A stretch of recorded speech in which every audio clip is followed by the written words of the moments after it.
मैंने तीनों stages complete की थी, रिटन टेस्ट क्वालिफाई किया था, टाइपिंग टेस्ट क्वालिफाई किया था, डॉक्यूमेंट वेरिफिकेशन कंप्लीट की थी, उसके बाद 4 साल तक कोर्ट में एलिजिबिलिटी के लिए फाइट किया। अब इससे ज्यादा हम और कितना प्रताड़ित होंगे? इस चीज के लिए तो सरकार ही जिम्मेदार है, हम लोगों को यहाँ पे जिम्मेदार नहीं ठहराया जाना चाहिए। आपके साथ ऐसे कितने और अभ्यर्थी हैं जिनका ये कोर्ट केस में एलिजिबिलिटी वाला जो चल रहा था? हमारे साथ 2400 ऐसे अभ्यर्थी हैं जिन्हें रिजल्ट से 2 मिनट पहले एक नोटिस दिया गया, सीधा रिजेक्ट किया गया, विदाउट उसमें कोई भी कुछ मेंशन नहीं है, सिर्फ ये कहा कि आप लोग रिजेक्टेड हैं। कितने थे टोटल? 2400। आपको दूसरी जो 817 वाले उसमें एडजस्ट कर रहे हैं क्या वो?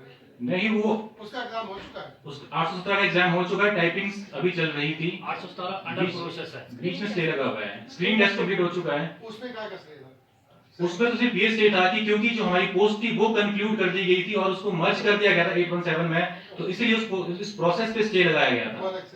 फिर हाई कोर्ट ने निर्णय लिया कि जो पोस्टें 556 की हैं उससे वहां से विड्रॉ किया जाए और जो कैंडिडेट्स यहाँ पे एलिजिबल कैंडिडेट्स थे, 2400 कैंडिडेट्स जो एलिजिबल थे, उनमें मेरिट बनाकर फिर से जो रिफ्रेश मेरिट बनाकर 1156 पदों पर ही भर्ती की जाए। 1156 में ही होगा आपका। ये हाई कोर्ट का आदेश। जी ये हाई आप कोर्ट लोगों का को आदेश। तो आप तो कोर्ट ऑफ कंटेम्प्ट वाला उसमें याचिका दायर कर सकते हो। कंटेम्प्ट ऑफ कोर्ट के लिए सर हमें 1 महीने का इंतजार करना पड़ेगा इस फैसले को लागू होने के लिए। देर सवेर तो करना पड़ेगा ना सरकार को। देर सवेर तो करना पड़ेगा, बिल्कुल करना पड़ेगा। देखिए सर, इसमें ज्यादातर से इमोशन देखे जा रहे हैं। जहां तक सरकार से हमारे को जवाब मिल रहा है उसमें इमोशनली चली है सरकार। जो सिलेक्टेड कैंडिडेट है उनका फेवर लिया जा रहा है। माननीय हाई कोर्ट से जो निर्णय लिया गया है उसको इम्प्लीमेंट कीजिए। हमारी जो आर्थिक स्थिति है वो भी बहुत कमजोर है। आपके मुताबिक जो आप लोग मेरिट में टॉपर थे और जो सिलेक्ट हुए हैं ड्यू टू जो क्राइटेरिया लगा उसमें कितना डिफरेंस है अगर देखा जाए?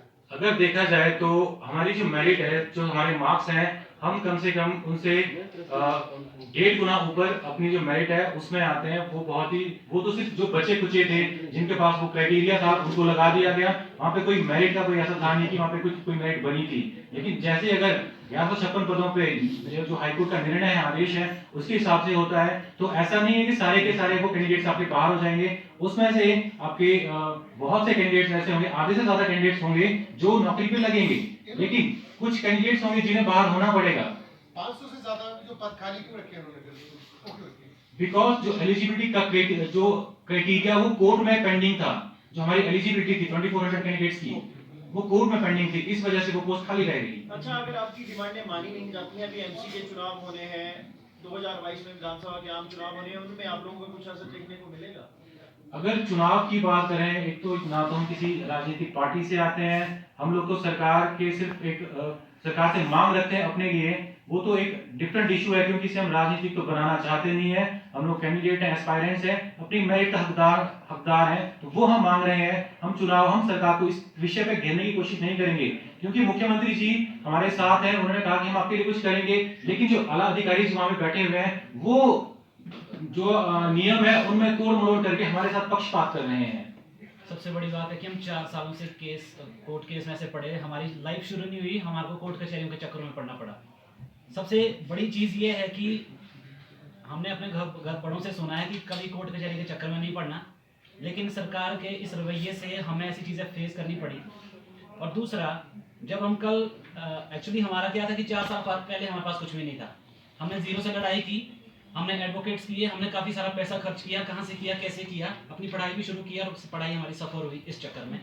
और जब हमारा कोर्ट का एट लास्ट 4 साल बाद हमारे फेवर में वो निर्णय आता है, उसमें भी जब हम इस चीज़ को लेकर सचिवालय जाते हैं, सेक्रेटरीट जाते हैं, तो वहाँ पर हम एक पॉजिटिव उस चीज़ को लेकर जाते हैं कि आप जो कोर्ट के आदेश हैं उनका इम्प्लीमेंट जल्दी से जल्दी करें। लेकिन हैरानी हमें तब होती है जब हम चीफ सेक्रेटरी साहब के ऑफिस में पहुँचते हैं, वो साफ ही मना कर देते हैं 3 बार कि ये चीज़ इम्प्लीमेंट नहीं होगी, ना मैं करूँगा और ना मैं होने दूंगा। मुख्यमंत्री ने अभी हाल ही में ये तर्क दिया था हमारे पास कि दोनों के लिए कोई लीगल रास्ता निकाला जाएगा। वो उनकी है मैम, एक्चुअली वो तो सरकार को सोचना पड़ेगा ना। और जो सीटें मर्ज वाली बात है, वो भी अगर कोई पोस्ट कोड अंडर मतलब कि कोर्ट में कोई केस चला है तो वो उसमें कैसे छेड़खानी कर सकते हैं मनमाने तरीके से।